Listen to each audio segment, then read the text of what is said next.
নিঝুমপুর গ্রামে ময়না নামে এক বিধবা নারীর জীবন কেড়ে নেয় কিছু নরপিশাচ। সেই অপমানে সে আত্মহত্যা করে আর মরে যাওয়ার আগে অভিশাপ করে দিয়ে যায় সেই গ্রামটাকে। তোদের গ্রামকে অভিশাপ করে গেলাম, যদি কোনো বাচ্চা ছেলের জন্ম হয় তাহলে 2 মাস পরে তাদের মৃত্যু হবে।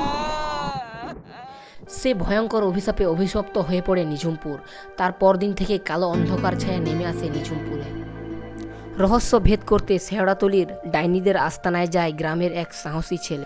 পরদিন কাঠ কাটতে গিয়ে রহিম কাকা দেখেন পুকুর পাড়ে নিথর দেহ পড়ে রয়েছে সেই ছেলেটির।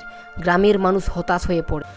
আমাদেরকে একটা তান্ত্রিক ডাকতে হবে, নয়তো মোহনপুর দিনে দিনে উজাড় হয়ে যাচ্ছে। অবশেষে এক তান্ত্রিকের আগমন ঘটে।